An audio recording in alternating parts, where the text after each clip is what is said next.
نهار ابيض، ايه اللي لقاه في الكنز ده؟ اللي صور الفيديو ده كتب عليه كنز مسحور تحت صخرة كبيرة. الجهاز بتاعه قال ان في كنز في المكان ده، جاب المادة بتاعته ورشها على الحجر دي، مش عارف دي ايه، بس خلينا نشوف الفيديو ونشوف ايه السبب اللي يخليه يقول ده عليه كنز مسحور. حط المادة بتاعته دي وعاوز يكسر في الحجر، كسر فعلا بالفعل، ونشوف جوه الحجر اللي هو كسره ده فيه ايه. طبعا هو ماشي ورا الجهاز بتاعه بيصفر، بيقول له هنا بيكسر. المهم بقى خلينا نشوف لما يشيل الصخرة دي هيلاقي تحتيها ايه. جاب جنزير زي ما احنا شايفين كده، ورايح البيت جاب اللودر بتاعه وشد. تمام، قال له تمام، شد الجنزير اتقطع. خسارة. جرب مرة تانية، هو شكله مسحور ولا ايه؟ تعال نشوف لما يجيه يجرب المرة التانية اتشال فعلا الحجر. يلا ابعد بعيد عننا بقى، خلينا نشوف اللي تحت الحجر ده فيه ايه. طبعا الجهاز بتاعه هو ماشي وراه، هو بيصوصو له من هنا، بيفحر وراه. ولما فحر لقى دي اهي.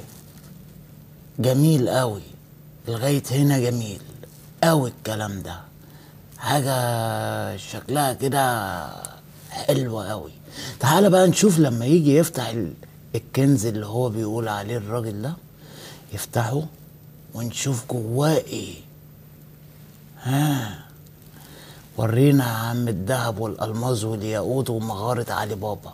اتفرج يا سيدي، حلو قوي. خلينا في المهم نركز. لا، التعبان جوه. طب هو التعبان ده عايش ازاي؟ هو يقصد ان كده مسحور يعني؟ هو عايش ازاي فعلا تحت الارض بالشكل ده، وفوقيه صخره وفوقيه رمله ومقفول عليه؟ عايش ازاي يعني؟ انا مش فاهم. بس خلينا بقى نركز في الذهب اللي احنا شايفينه ده. طبعا الراجل طبعا مش مصدق نفسه من اللي هو وصل له. خليها بقى ايه، يفحصوا بقى حته حته. دي كلها ذهب يابا ولا ايه؟ تعدي الفقر بمراحل. بس خلينا نشوف برضو العالم ده عمل ايه علشان يوصل ولقى ايه جوه. بصوا للموادين وليس ليه. كملوا انتوا بقى. عملات كتيرة جدا من الذهب ومن الفضة. ده ايه ده؟ حتة قماشة. يا نهار ابيض، فضيها بقى كده ورينا الدنيا فيها ايه. هيعبي. يا نهار ابيض، الدهب كأنه لسه معمول دلوقتي، طالع بيلمع.